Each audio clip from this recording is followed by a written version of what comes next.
So we are in Denver, Colorado right now, where the only thing higher than the mountains are the people. Um, Sitting next to me is the lovely Adee, who I will be spending the night with. We are sitting on the couch I will be sleeping on. So Adee, you have lived in like 100 U.S. cities, Not a and hundred. tell us about that and why you did that. um, yeah, okay. I certainly moved around a lot, and I guess I could list them a little bit, Yeah, a few of them. list them off. But Miami, Orlando, New Orleans, New York City, New Haven, Connecticut, Los Angeles, Berkeley, Irvine, and then stints in some other places. But those are the main ones. And Denver now. Oh, Denver, Denver. Yeah, So that's I nine. forgot about Denver. That's nine cities. Yeah, I guess that's a lot, And then right? did you say where you grew up in the I nine? moved to America when I was 8, Yes. and I grew up in Tel Aviv. Yes. But you moved to what city in America? Well, I don't know if I told you this. I moved to New York. I learned English in New York Mm-hmm. um, for 6 months because my mom wanted me to learn English in a like, majoritively Spanish speaking classroom, which is really funny. She wanted me to, like, learn. She was afraid that if I went straight to Miami, I'd learn Spanglish. Oh So yeah. I learned English in New York for 6 months, and then we moved to Miami. Uh-huh. So Okay. Interesting. yeah, That's really interesting. but I didn't. That's not what I meant by the New York part, though. Tell us the best city you've lived in and tell us the worst city you've lived Oh, that's easy. Worst city first is Irvine, California. in. It's the weirdest place I've ever been. But it's very nice. I mean, I've been And like nice roads, right big cars. until you realize that there's like no billboards. All the telephone wires are underground. It's Mm. like this. Perfection. Yeah, it's very Stepford and very strange and uh, weird city. Um, but it was cool. It was close to the beach. It was very SoCal vibes. I Okay. was there for like 4 months. All right. And what was the best city? New Orleans. New That's Orleans funny. has a way of, like, I don't know, inserting itself into your very core. See, I would think that like a lot of Americans would say the exact opposite. They'd say like Really? I'd rather be in Irvine than be like living underwater I in New guess so. I Orleans. mean, yeah, if you ask me about New Orleans, it's not a safe city at all. I have a really strange story about why I left. A lot of crime. Um, Do you want to tell us this the strange story? story? Well, I mean, I was finishing up my grad program and everything was kind of at like an end point. And two of my friends, a couple, they lived in one of the neighborhoods outside of the French Quarter. Mm-hmm. And one day they were watching TV and they got a knock on the door. And they opened the door and the people were like, show us where all your stuff is and then we're going to stab you. And that's what happened. Oh, they told them Yeah. we're going to stab you. Mm-hmm. Shouldn't they say that we're? Shouldn't they say show us the stuff first because they think that they're not going to stab them and then be like surprise, No, they stab told them. them we're gonna stab you, and they did stab At them. least they And were honest. the girl, my friend, was in a coma for like a month, and the guy was able to literally crawl out of his house into the neighbors to knock on the door, and like he literally saved their lives. But basically, intense. everything was at a catalyst for me, and I was kind of feeling. New Orleans is very much like a heroin type city. I don't know. I've never done heroin, but I would imagine it's one of those places that you know it's bad for you, but you can't get enough. You know, it's In New very Orleans or in New heroin? Orleans. I mean, I don't know. I've never done heroin, but I'm assuming, right? Yeah.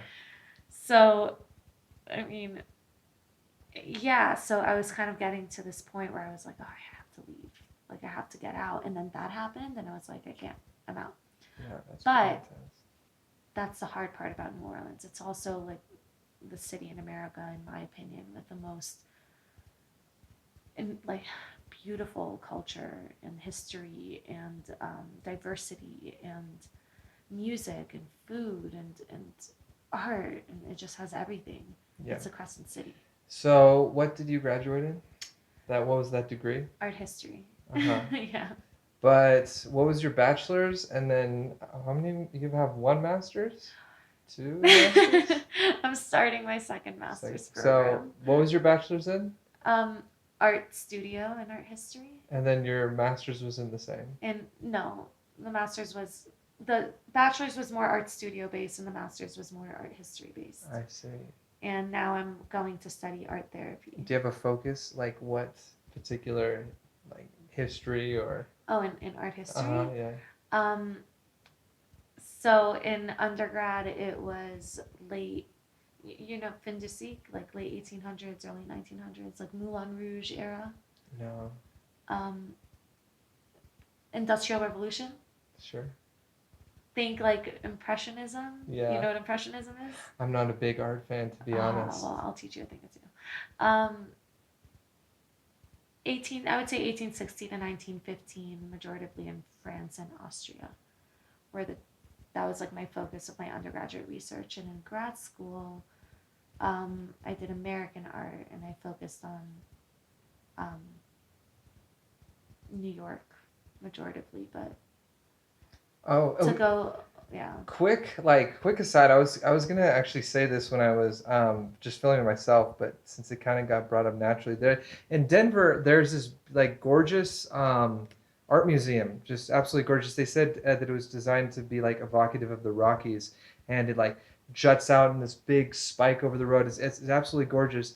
And then there is right next to it is the Denver Public Library, which is also gorgeous, but it's more like the Denver like homeless shelter because I'm pretty sure that like more than 2/3 of the patrons of the library when I were there were 100% homeless. So I remember thinking when I was there, I was like, if I was a rich person and somebody comes to me asking for money to build like the Denver Art Museum or the Art Museum wherever, I would go like drop dead. I'm gonna build like a homeless shelter. So, I I think don't know. that's what we hope that people would say, but also remember there's a reason that Denver is like one of the most heavily gentrified cities right now in terms of like in the process of gentrification. I'm part of the problem. I just came here, Yeah, but all these art history students coming and buying up yeah. apartments. And honestly, like I work in the school system here now, Hmm. and the majority of the schools um, in the center of Denver are very wealthy and have a very different demographic than the ones in the um, peripheries. And I don't know, when I moved here, I started substituting in the beginning, like to kind of get an idea of the school system. And that was one of the first thing I noticed. If you go to a school in the peripheries of Denver, you'll have one white kid in the classroom. And if you go here, you'll have one person of color in the classroom. That's weird. That is interesting. From my experience, from my it's, limited subbing experience in the usually it's 2 the months I exact lived in opposite. Denver. Usually it's the exact opposite. All the white folks are out in the suburbs. Well, yeah, Denver's a little European city, I guess.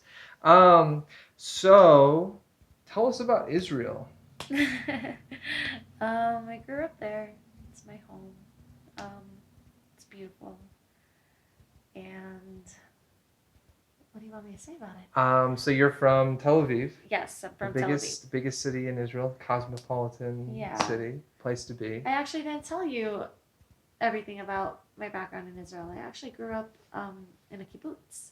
Oh, no way. Yeah. I'm sure not very many people know what a kibbutz is, so you got to tell them what a kibbutz is. A kibbutz is a socialist living community, basically, but not really. Kind of, right? Yeah. And it's, I guess, a lot of people like to call it a commune. I feel like there isn't really a way to describe it fully in an American context because it's something that's very unique to Israel. But it was something that kind of started popping up in the 60s and 70s that people were creating these communities in different areas of the country that were self sufficient based on agriculture and community. And my dad actually built one in the 70s, Oh, no. about 40 minutes away from Beersheba in the middle of the desert. It's called Kibbutz Telilim. It's it's like Mountain Dew. Uh-huh. How many people live there? I don't know about it anymore. It's a very small one. It's not one of the bigger ones. It's not one that like Birthright would go to, let's say. But Um, tell like what the average size is, what, like 200, 300 people? Is that like the average um, size? I honestly don't know the numbers enough to want to say it on a video and have people rely on that, I'm gonna but say it's 200 to I think 300. it's bigger. Those are the smaller kibbutz. They're really Oh, big all right. ones. We'll say 400 people, but Yeah, they're not maybe. huge. They're They're not not huge, huge. and they're definitely a legacy thing because Yeah, you give like a percentage of your income. So some it's like 50%, some it's like 25%, and in exchange you get a lot of things. But it is like a commune. right. Um, wow, that's really interesting. You There's grew up like on a a, kibbutz. yeah, until I was 4 or 5. What did your kibbutz do? Was it Honestly, farming? I was, yeah, farming. My dad is a businessman, but if you ever ask him, who he is, he says he's a farmer. Um, my dad like built the kitchen. It's shared living communities, so they have a communal kitchen, a communal dining hall, a communal everything, and everyone gives their fair share, plays their part in the community to keep it running. And my dad built the kitchen, built the dining hall, and he used to be the one to go. He always tells a story about his favorite horse that he would go out into the fields in.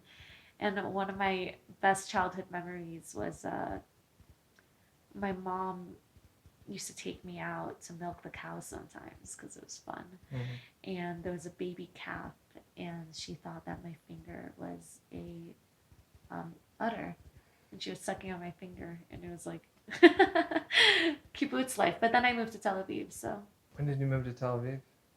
4 or 5. Yeah. Do you remember the main crop?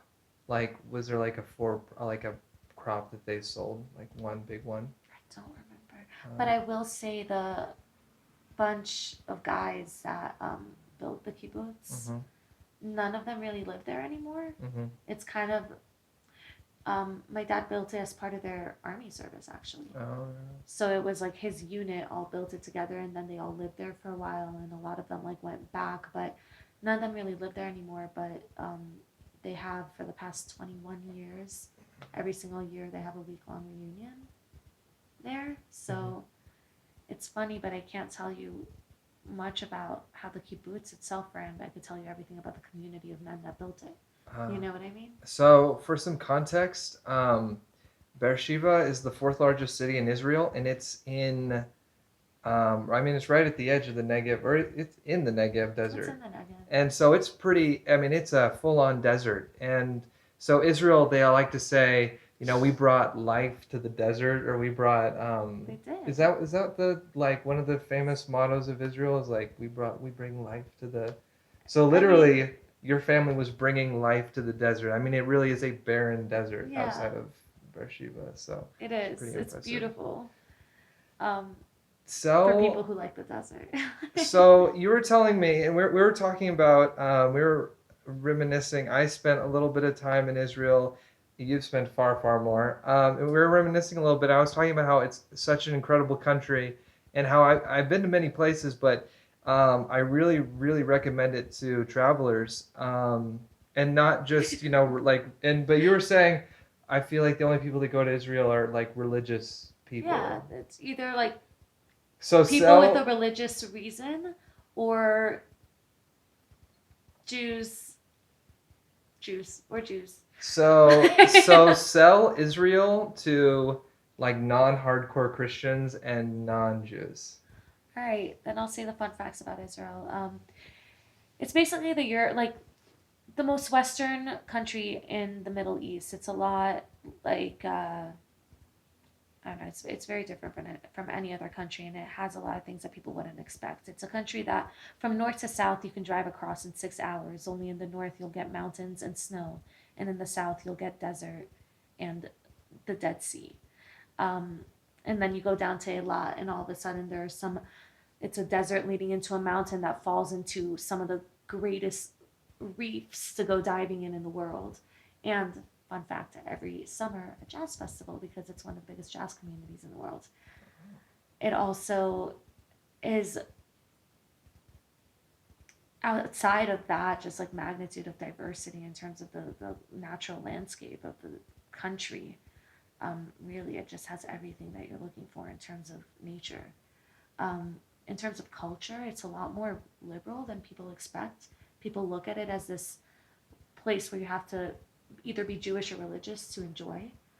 It's actually the number one gay pride destination in the world. Did you know that? They have the number one gay pride festival in the Actually, world many people told me that one. Yeah, when you were there. yeah, they're But very proud of it. because people don't know how liberal the country is, Mm. they don't understand that it's not just a religious place, it's a place that has that offers something for everyone. One of my closest friends in Israel is actually a Dutch guy who is a surfer. He's an international surfer. He travels the world surfing. Going to every surf destination in Israel is one of them. In the wintertime, it's a big surf spot. Um, and he lives there full time now because he's not Jewish. He's not anything, but he went for 2 weeks to go surfing and he never wanted to leave. It's literally one of the most amazing countries in the world. And people overlook it because it has such like a religious overtone Yes. when it's not. So It's not. you lived there for a year as an adult, right?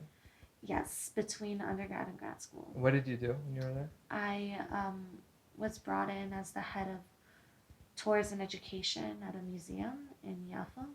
Oh, nice. So I was doing their English tours and education. Like I was building their, I was writing their tour guide, both like to teach tour guides how to give the tours, writing the tours themselves, writing the English content for their website.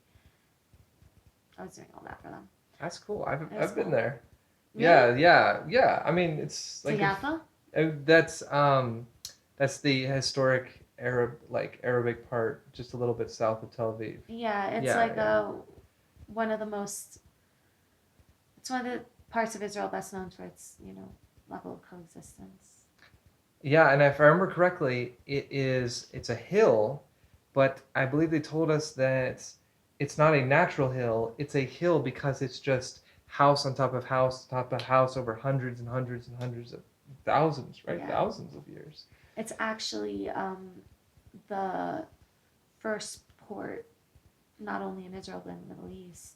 Um, and when people used to migrate over to that area in the Middle East, I mean, in that area, I don't mean the Middle East as a whole, um, when they used to migrate to the Holy Land or that area in the Middle East, that was the first spot that they always went to. And actually, the museum that I worked in, before it was a museum, it was a soap factory. And before it was a soap factory, it was a hostel for travelers that just came in. And the way the museum was built, it was a center with a very high ceiling and 3 floors built around it. And that was because the floors were where people slept, and in the middle is where they kept their, donkeys. So tell us about Morocco and Morocco. your family's association with Morocco. My family is Moroccan, Spaniard Moroccan. My mother was born in Casablanca. Um, my grandmother is mostly of Spaniard roots, and my grandfather of Bourbon Moroccan roots. But even the Spaniard roots are from Maria, which is a Spanish territory that's across the Strait of Gibraltar and inside of Morocco. So even though my grandmother's roots, bloodlines are Spaniard, culturally we're all around Moroccan. Um, yeah, it So informs a lot of my culture. when did they leave Morocco? 1963. And why did they leave Morocco? It was the first big wave of Zionism from Morocco to Israel due to the rise of anti-Semitism and, danger for Jews. And Do you remember some of the specific policies in Morocco that were being imposed I against? feel like you know them better than me. So I know that I don't know Morocco specifically. Okay. Yeah, I mean I know. So some history for you guys. There was about nearly 1 million Jewish people living across the broader Arab world and in Iran. And these are communities that dated back, to when the Jews were forced out of Israel by the Romans, 2,000 years ago.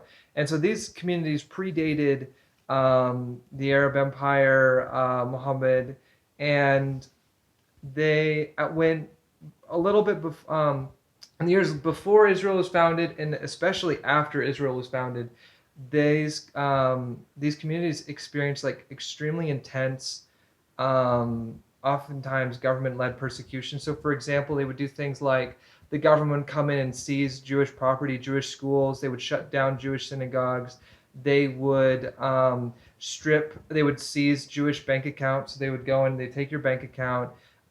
They would strip your citizenship. So they would literally take away your citizenship. And then at the same time, many of these countries would forbid these Jewish people from moving to Israel. And so you hear which is it's interesting, but you hear all these heartbreaking stories of people like leaving these ancient communities in Libya and Yemen and Iran and having to go to Israel with literally just like a couple suitcases of clothes. If that. Yeah, if that. If that. And so today there's less than, I believe, 20,000 Jewish people living in this region. Outside of Israel, yeah. Yeah, there's less than 20,000 Jewish people living in the Arab world in Iran, and there once was nearly a million. So very, but I don't know Morocco specifically what Morocco did. I will be honest and tell you that, God, I feel like I know so much about my family history, and you're hitting me with those questions I don't know. Um, but my mother has told me a lot of stories from. I think that's the root of the problem. I never spoke to my grandmother about it. Mm-hmm. My grandmother passed away when I was 13, and I really didn't care about these stuff yet. Yeah. You know, but speaking to my mother, she left Morocco when she was 5 years old. She doesn't remember as much, but she tells me stories of her very young, very impressionable childhood memories of the years before they left and went to Israel. And those were tales of a lot of the prosecution that you're talking about, seizing of property and bank accounts and overall prejudice. Yeah. Oh, So, and those are just government policies. I mean, while this was happening, um, I don't know what they called them in the Arab world. Like in Europe, they're called like pogroms. But basically, uh, people would go in, because maybe they were upset about some conflict with Israel, or maybe they were just anti-Semitic, or maybe who knows, they just wanted to, break some windows and loot stuff. Um, they would go into these Jewish communities, and the government wouldn't provide protection. They wouldn't stop this, and so I don't know the numbers, but tens and tens of thousands of people were killed Yeah. in those years. Maybe more than 100,000. I don't know the exact number though. yeah, it's a very tumultuous history for the Jewish people. It's definitely a people of perseverance, put it that way. Um, no, but my family has definitely experienced that from all accounts. My father's side of, I mean, I will actually tell you this. Don't have any family that I know of, at least, neither from my mother or my father's side, that was in the Holocaust. So it's strange to say, like, my family has experienced in its history a lot of prosecution and hardships and anti-Semitism, and yet the most prime example of it, my family was not involved in, because my father's side was in Israel from the 1830s, and my mother's side was in Spain and Morocco. Mm-hmm. So that's actually something that you don't find very often. Yeah. Oh, that's a fun fact. So also, a lot of people don't realize that like there was a lot of Jewish migration to Israel in the 1800s. Yeah, the 1860s was the first big wave, so to speak. Yeah, like a lot of people I think that Israel was like a result of the Holocaust, but Oh no. I mean I think a lot of people think that, For but sure, yeah. but Israel was definitely in people's minds for hundreds of years prior to that. I mean, God, I don't want to get the date wrong, but Tel Aviv was founded in the early 1900s. Yeah. My grandparents were born in Tel Aviv. My ancestors were part of the people that founded the city itself, and it was around for way longer than the country, quote unquote, existed. But um, people had been developing the land of Israel, you know, in its most modern state for at least 150 years before it was given its statehood. Yeah. Yeah. And your father's side was part of that. They Right. left like I mean, it wasn't Czechoslovakia then. It would be the Austro-Hungarian Empire, wouldn't Yeah. it? Yeah, they left the Austro-Hungarian Empire back in the. That's an old. Yeah, remember the Austro-Hungarian Empire, and they moved to Israel in the 1830s. So, Yeah. um, so here's a question. I went to a super liberal university, super liberal city. So of course, every year there would be Israeli Apartheid Week. Did your universities have Israeli Apartheid Week? Honestly, neither one. Oh, that's weird. Neither one.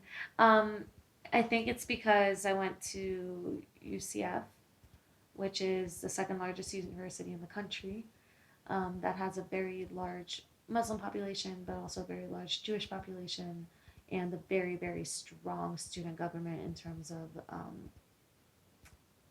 allowing for freedom of speech, but also navigating it in a way that does not escalate to those heights.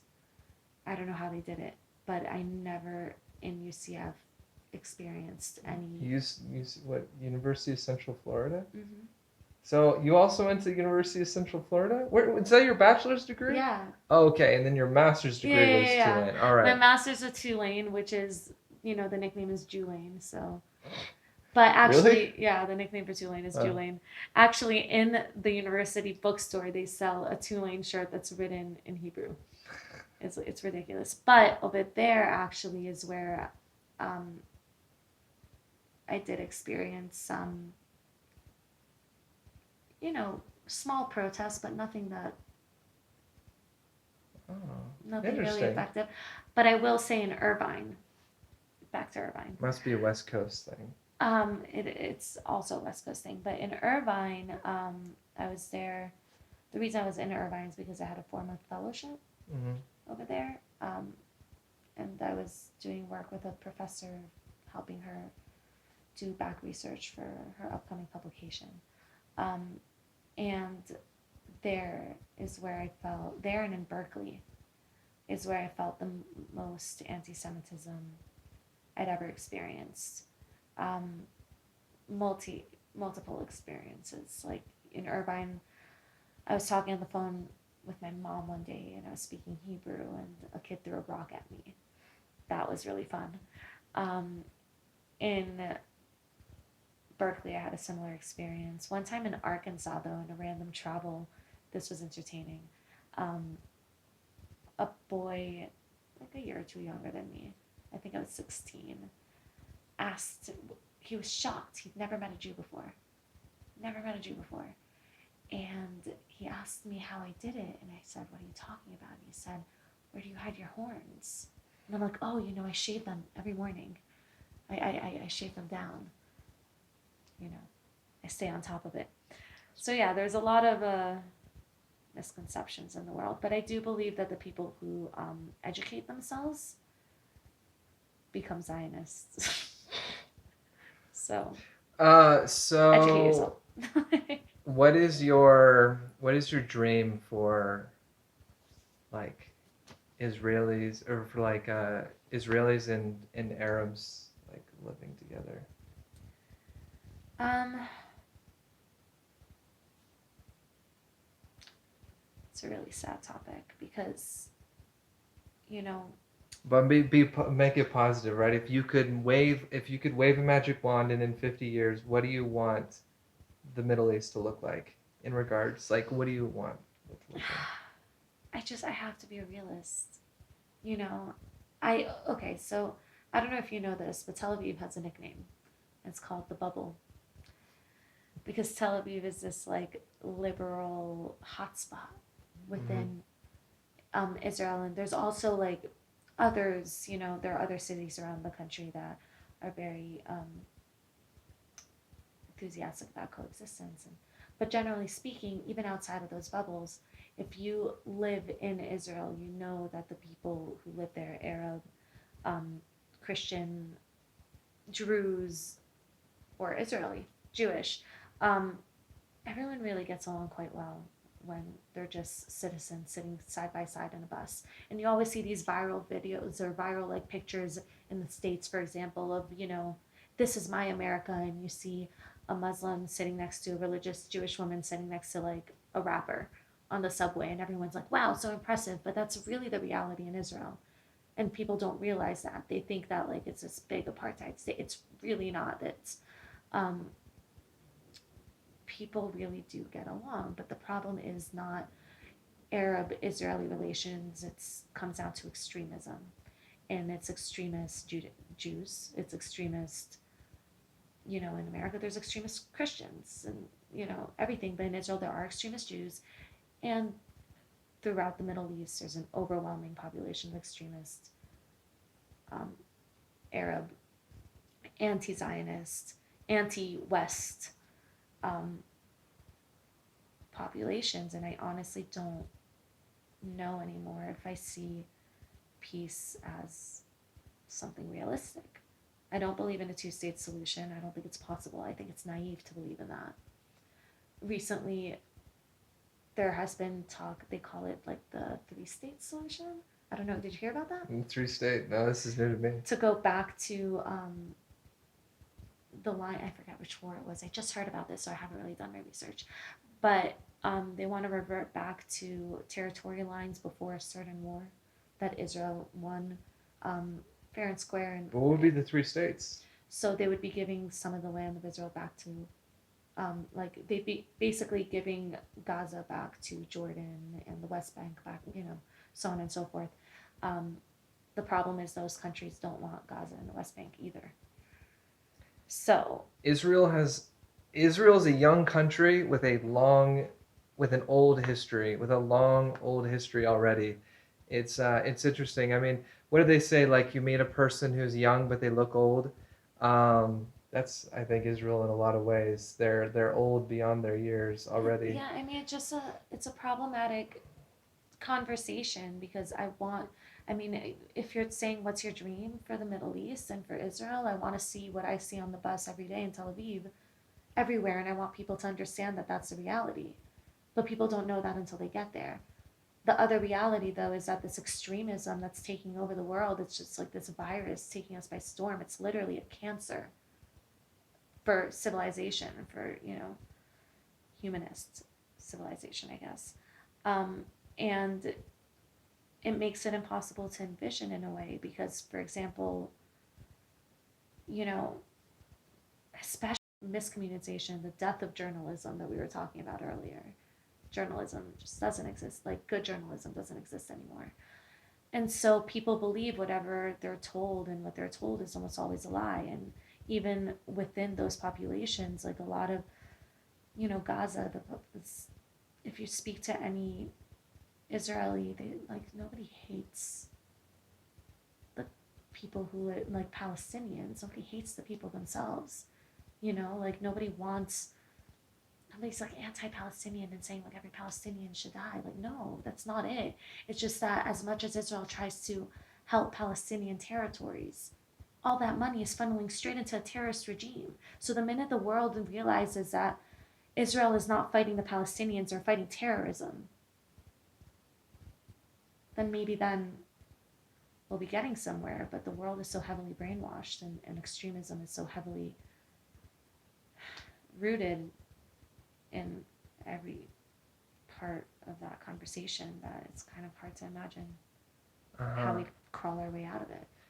But in defense, to play devil's advocate for all the Israeli apartheid people in the Northwest. I mean, I would say every major university in the Northwest has an Israeli apartheid week. So to play devil's advocate for all those people that volunteered their time to inform people and they have their position. I mean, Israel has done some negative things, and Palestinians are definitely victims. I think they're victims of a lot of.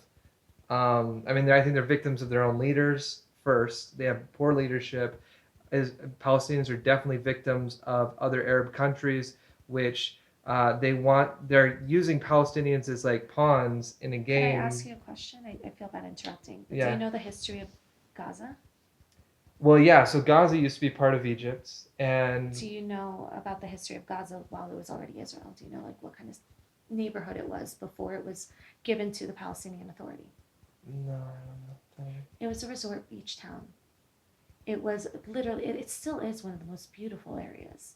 And it was, they call it was an area where Israelis lived also. And when they decided to give Gaza over to the Palestinian authorities, they literally forcefully removed Israelis from their homes and bulldozed their homes to give it to the Palestinians. Yes, I'm not saying that Israel didn't do bad things. I wouldn't be a good citizen of Israel if I didn't criticize my own government. Same thing for Americans. They did do things that I'm not proud of. That they're not perfect, but they also came at a cost to the Israelis themselves. And all those people, with all due respect, that are volunteering their time and energy into the Israeli apartheid week, I'd really love for them to go to Israel for a month and then see if they would still stand in that same protest. Because it's really easy to pass judgment when you don't understand. And when it comes down to it, Middle Eastern culture is different than anywhere else in the world. And if you have not been there, you will not understand it. I don't care who you are. I don't care how many books you've read. Mm-hmm. Your opinion doesn't stand unless you've been there. It's a different mentality. It's a different part of the world. It's a different perspective. And so tell all your friends in the Northwest to go to Israel for a month and then see if they'll still protest. And if they will, then I'll be happy to have a conversation with them. All right. Well, you heard it here. Go to Israel. But for real, go to Israel. It's a pretty cool country. But though, Yeah. tell. We've been pretty serious. Tell some like jokes about Israel. Tell some. Israelis are kind of funny people. Oh my God. Tell some funny stuff about Ridiculous Israelis. people. They're loud and crazy, and they are hilariously ill-mannered sometimes. They don't believe in lines. That's not a thing. And political correctness, no, that's not a thing either. They will make fun of everyone, and if they don't, that's when you should be worried. If someone's being really nice to you, then something's not right. And it's not, I shouldn't say nice, but polite. Because if they like you, they'll nudge you on the shoulder and they'll make fun and they'll, it's a lighthearted culture. I will say this, it's a contested territory, obviously, and people there really do have a appreciation of life. Coffee shops are open until 4 in the morning in Israel. That's not really normal. That's unique to that part, and it's really because I think people in Israel appreciate that tomorrow isn't promised, and so they poke fun and they enjoy the moment, and it's such an it's a breath of fresh air, man. You make me miss it. I'm like about to go online and like start looking for tickets. Israelis are crazy. They're funny. They're adventurous. They're some of the most avid travelers in the world. They have a curiosity for culture and for living, for life. We're good people.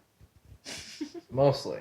I mean, but there's also the have you worst seen Israelis. have you seen so this is a thing. There's blogs, like entire like Tumblrs dedicated to pictures of like no Israelis allowed in like hostels in Asia. Really? Yeah, have you ever heard of this? I will say this. Okay. Israelis are kind of stereotyped as being kind of bad travelers. They are. Because they're terrible travelers. Because here's why, right? So you're like a shopkeeper in Thailand or in Guatemala, and you see a person who looks European coming, and you're like, cha-ching, cha-ching, baby. And then you hear their accent, and you're like, oh no, I'm not going to be making any money. They're going to be negotiating hard. Israelis negotiate. Oh my God, it's so true. Also, I will say there are very two different kinds of Israelis. That travelers that you'll meet. Okay. So there's this thing in Israel that you go to the army and then you're just like so tired of the army, so you save up money and you go on a big trip, and almost every Israeli you'll meet is on this like 6 to 10-month trip, Mm. which is insane.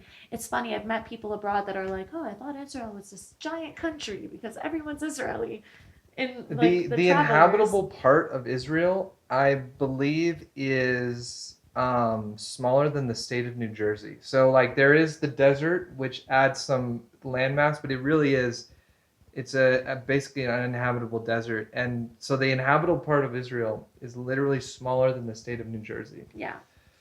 And people abroad think it's huge because there's so many travelers that come out of there. But in terms of the travelers and the big trips, there are two kinds.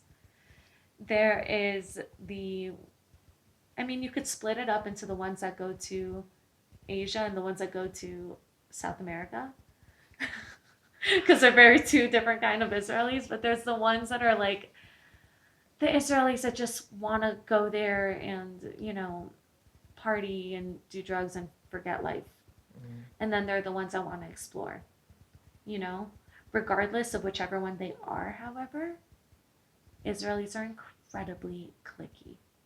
And It's it true. drives me crazy because it gives them a bad name. Like people think that they're not friendly and they're rude, but it's because like Israeli travelers have this thing that they only want to meet other Israeli travelers. It's ridiculous. They're like the weirdest people. It's just like the most bizarre thing. So yeah, Israelis kind of suck too, but we're great.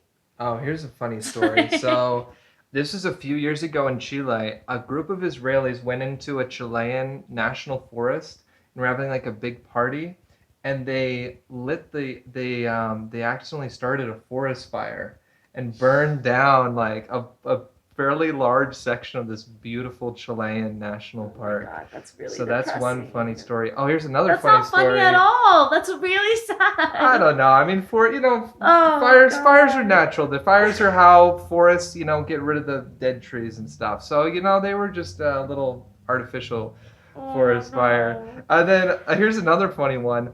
So a group of Israelis were in Peru, and they had a party at a Peruvian archaeological site, like an ancient Incan archaeological site. And apparently, like the cops get called because the neighbors are like, we're hearing like lights and music from the ruins over there, and the cops come, and there's just like 100 Israelis And just every Israeli dance is the partying. same. Have you realized that? Oh, really? They all No. stomp and go like this to like their like techno music. Have you noticed that? No, I Oh, guess that's a I've thing. never. That's a I thing. haven't danced with enough Israelis. Israelis all dance the same. But hey, there's those like stupid people from every culture. Yeah, this is true. I mean, Americans are famous for that. at least Israelis are backpacking. Like Americans are, They're doing that at home. Americans don't even backpack. So They're just doing it at at home. least Israelis are backpacking, even if they are lighting forests on fire and destroying ancient Oh my ruins. god, you're giving the worst impression. What are you doing? Don't listen to him. um, so this video has gone way longer than I thought it was gonna go, You're but gonna have to cut it up. I just no, I'm too lazy to edit. So I'm probably gonna like have to do two. We'll do I mean, another one that's like 2 minutes. no, I think I'm just gonna do two separate videos for Denver, and it's just gonna be like one video is gonna be like Denver, Colorado, but really we just talk about Israel for like 20 minutes. Right. That's really what it was. And then I'll do another video about talking actually about Colorado. Do you want to say anything about Colorado to close? Any fun Denver impressions? Anything I mean, interesting? Anything about I Denver? moved here about 2 months ago. Uh huh. It's my first time living away from the ocean. My first time living in the mountains. It's not in the mountains, I guess, but it's like a mountain town, mountain city, and it's funny because there's a lot of excitement and a lot of anxiety that came with that, but it really allowed me to kind of take the opportunity by the horns and By your horns. by my Jew horns, and every time I missed the ocean, it gave me the extra push to go into the mountains. And so with each day that passes and each trip that I take out, it makes me fall more and more in love with this city and with this area and what it has to offer. So Denver is it's this very urban city that has this like mountain Midwest charm. With it just like I've literally never experienced anything like it. It's a lot more hip than people would expect, like you said. Definitely a lot of beards and beanies and It's mustaches, weird. It's weird. craft beers and all There's that. not hip places like surrounding the state No, of just hip Colorado. people Like, here. yeah, it's weird. It's this weird spot. It's really progressive in a lot of ways. It's not as progressive in a lot of ways too, as I thought it would be. Like it's very culturally progressive and not as environmentally progressive as I would have expected. Believe it or not, there's like not a big focus on recycling or composting or like bike sharing. Apparently, that's not a thing here, but there's car shares. I don't know. I But saw a bike share. I was downtown. yeah, there's like four. Like I was lucky. I saw one of the four. and overall, though, I think it's one of those cities that just started exploding within the last 5 years, and it has a lot to offer to, 20s, 30s folk and every. I don't know. It's just I'm still learning about it. So to close, do you have anything funny to say about Colorado, Denver people? Anything funny they do? Anything weird about them? I mean, the really weird thing is that I've hardly met any. Like everyone is from somewhere else. I think I like get really excited when I meet someone that was born and raised here. I'm like, "Oh my god, you're a native." It's like a novelty. So that's kind of weird. Kind of. Right? Isn't that strange though? Yeah. Yeah. I don't know. Denver's hot right now. Everybody's moving to Denver. Denver's hot, but I don't really I've met like probably 5 people that are from here. So I can't really tell you much about. I'm still learning about it. Like I'm a baby Denver. I'm a Denver baby. All right. Well, I think we've talked long enough. So